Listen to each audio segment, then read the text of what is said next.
on the book that I'm going to be talking about, which is Triggers. Marshall Goldsmith is one of the top 50 thinkers globally, and he's written this book called Triggers, where he implores how can you bring about behavioral change. So I'm going to talk about that a little bit. One of the things that Marshall talks about is that meaningful change, behavioral change, is difficult. It's not easy, right? And it can come about in us only if we want to make it happen. Well, I guess we all know that. We don't need a Marshall to tell us that, of course. But also, when other people want to change, we are really good at giving advice. When it comes to us, there is a huge tendency to fall back on beliefs that trigger denial, that trigger resistance, almost a sense of self-delusion. So he talks about, while of course in his book he talks about these belief triggers, he also talks about how can you discover your triggers and how can you bring about the change. So he talks about the wheel of change. Today I'm going to talk about actually some of the triggers that he talks about, the belief triggers that send us into a state of resistance or denial.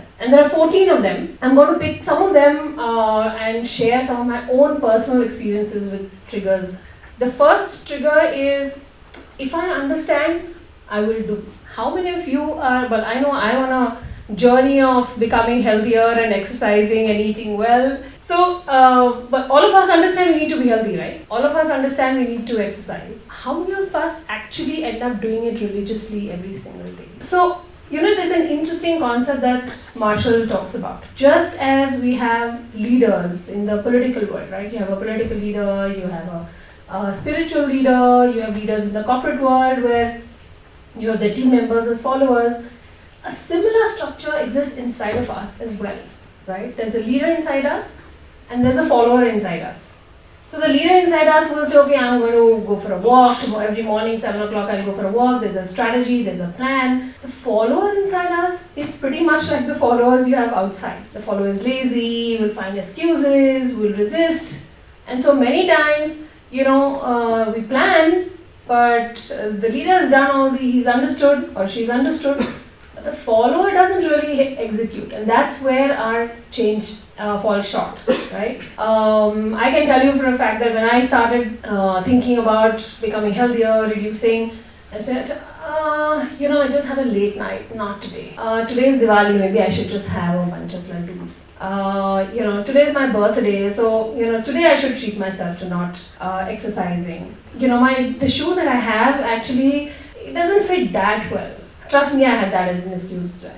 So I had all sorts of excuses for not going and doing exercise or going for walks. The only time when I actually managed to make a difference is when I decided, instead of I understand, can I focus on I will do, and that's when some shift happened. So that's the first one. The second one that I very deeply relate to is if I change, I'm being inauthentic. Many years ago, and I'm talking about almost 15 years ago, I used to, just mustered courage to, in the corporate life, actually tell things as they are, right? And I earned the credibility and reputation of being someone who's straightforward, who's transparent, what you see is what you get.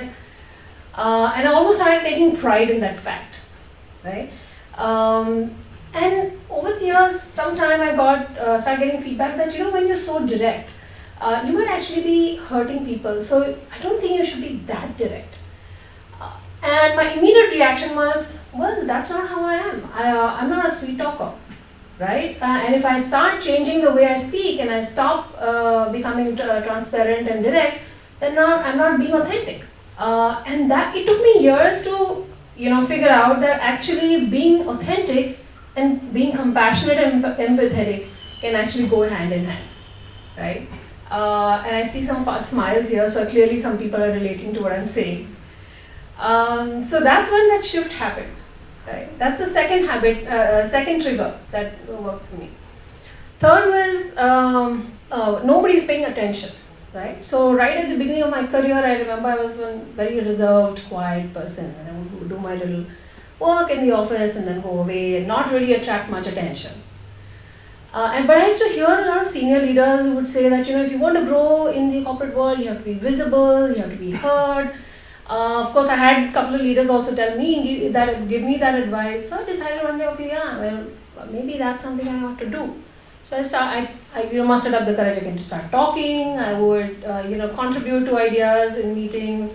I would actually try and put up my opinion out there, and if I disagreed, I would try and softly at least, but I began to start sharing the difference that I felt in my opinion versus theirs, right? But it was a very tough job. It wasn't easy at all. I had to work really, really hard on myself for that. I had to push myself.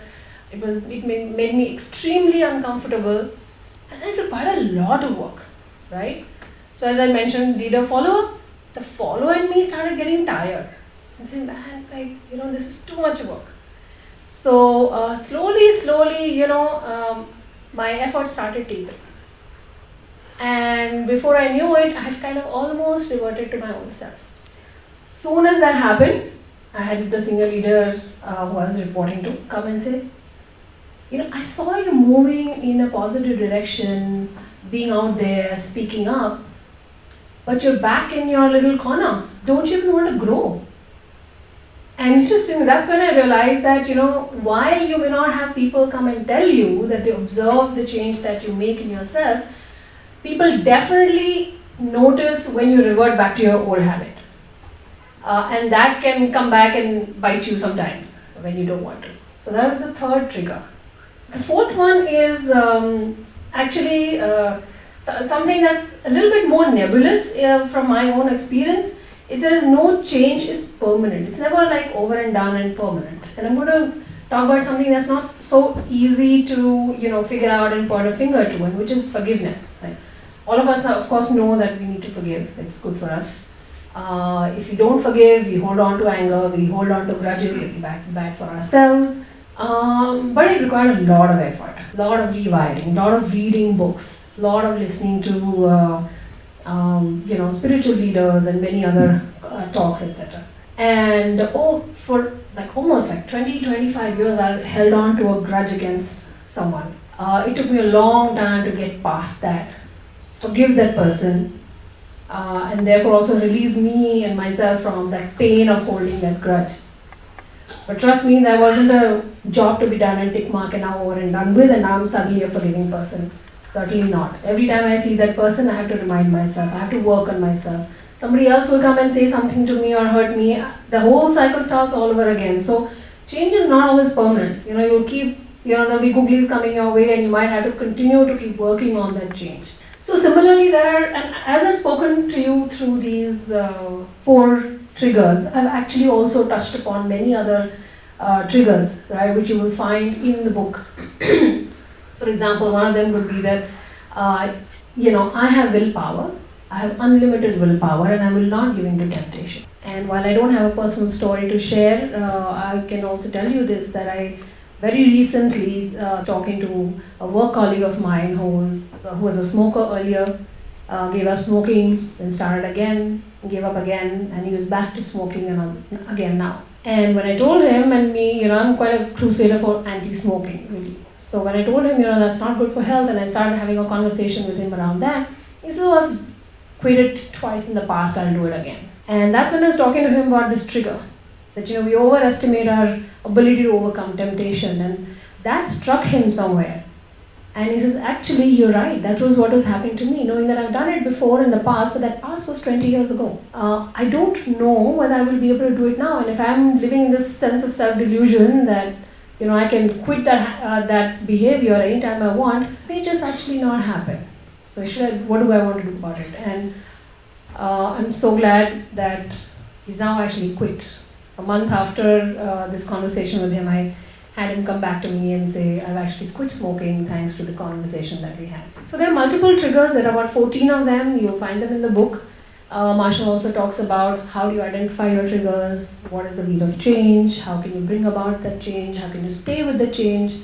It is difficult, but I think the way, so has Marshall written in a very everyday, simplistic way, what you can do to bring about change, right? A whole bunch of real case studies he talks about, and I think I know for a fact that I've been able to apply a lot of those in my life. I don't know how many of you know. Of course, habit and willpower, and therefore the question is how many of you will The leader in you will say, yes, I'm going to go and pick up that book and I'm going to read.